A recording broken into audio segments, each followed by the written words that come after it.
Yo, what is cracking, and welcome back to the channel, guys. I know I've missed 2 days of uploads, really sorry about that. I had a couple of madnesses over the last couple of days, but we're back on Vlogmas today, and what we're going to be doing is we're going to be showing you guys how to install brake pads and brake discs. We're not going to be doing it on the MX-5 today since we don't need them as of right now. We're going to be doing it on the girlfriend's Peugeot 206 since the brakes are squeaking and they sound awful, so we're going to be swapping them over on there. So without no further ado, what I'll do is I'll go ahead and jack up the car, take the wheels off, and then we'll go from there, because I'm sure you guys have seen that plenty of times. And it's not very difficult to jack up a car and take off the wheels. Right then, the car's jacked up in the air. So if I flip the camera around, I'll show you how to take off the caliper initially.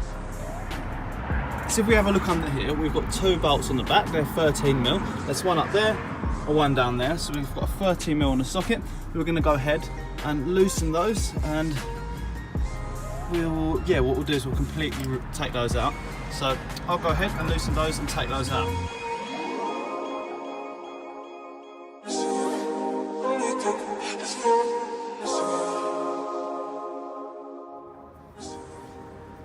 So as you can see, once those 2 bolts are removed, the caliper comes off. We've just rested it there so it doesn't put any weight on this brake line, because we don't want that to break or split. And then once that's out, it exposes both the brake pads, which I've already taken out, but basically they've got retaining clips on the side, and you just grab them and rotate them. They pop out along with the brake pads. So now we just need to remove this last piece. We've got 2 T55 bolts on the back, one here and one up there. So we'll just go ahead and remove that, and that will completely take this whole part off. And then we can go ahead and loosen the actual disc and replace that. So I found these bolts at the back were very tight. So I've gone ahead and removed them at one. All it took was a little bit of heat, just heated up that bolt, let it cool down a bit, and then that pop still was a bit difficult, but that did the trick. Since heating it up expands the metal, and then when it contracts, it breaks any sort of corrosion on the inside and helps it to loosen more easily. So we're going to go ahead and do the exact same thing for the top.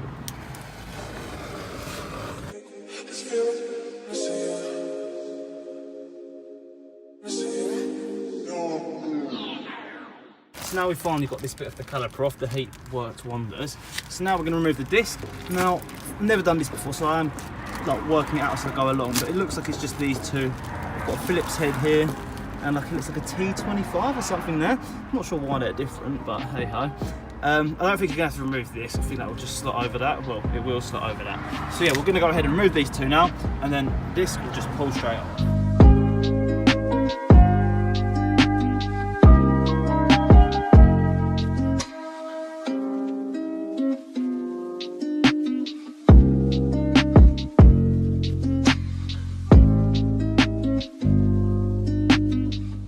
Right then lads, so we're on our way back to Euro car parts again, since the missus weren't actually her fault. She couldn't really tell.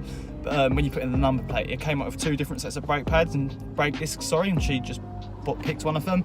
But the ones which she bought are the vented ones, and they don't fit our calipers. So we're going back there now to return those, pick up the right brake discs, and then we'll crack on when we're back. And as you can see, it's starting to get a little bit gloomy outside. It's going to be dark soon, so looks like we're going to be working in the dark. Right, so as you can see, we've got the correct size discs, which are right here. So we're going to go ahead and reverse the process and bolt these on, and then when we're putting the pads in, then I'll show you what to do. But you just got to bolt in this caliper the exact same way it came off, and then we'll catch up once that's all done. So we're carrying on this side, because when I was fitting the brake pads on the other side, I forgot to film it. But what we're going to do is, the brake pads are different, so basically you just need to use your brain to work out which one goes where. So the side, one of these sides has a little slit in it and the other one doesn't, and on the caliper one of them has a slit and the other one doesn't. So you want to do them the opposite way around, so slit with no slit and no slit with slit.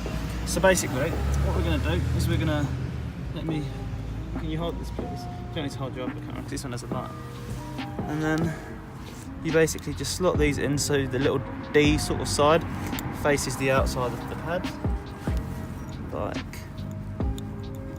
that. Then we're just going to put these in, so you have to put the bottom bit under so it's almost like that.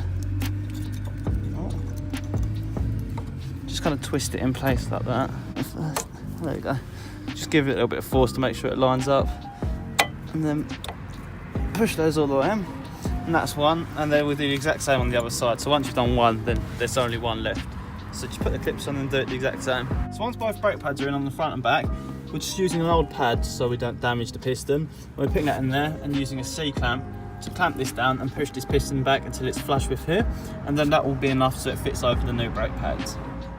Right then, so the pads and discs are on the 206. A couple of things which I didn't mention in the video, which I've just remembered now that you should do, but I forgot to film it, is you need to use some copper grease where you're putting in the pads just to ensure they slide nicely. And also, once everything's back together, you want to compress and decompress the brake pedal and keep doing that until the pedal feels nice and firm again to basically squeeze the pistons in and tighten everything up nicely. So we've done that now, and yeah, we're going to take them out for a little test drive.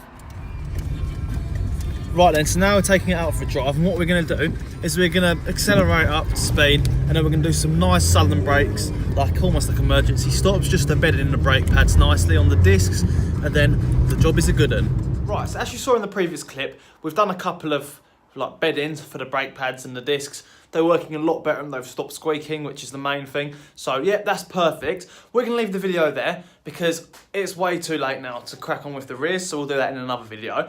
But massive thanks for watching. Hope this was useful, whether you're doing it on a Peugeot, MX-5, they're all the sort of same shebang, to be honest. It's a pretty similar setup on all cars. So yeah, just follow those simple steps and it's fairly self-explanatory once you look at it.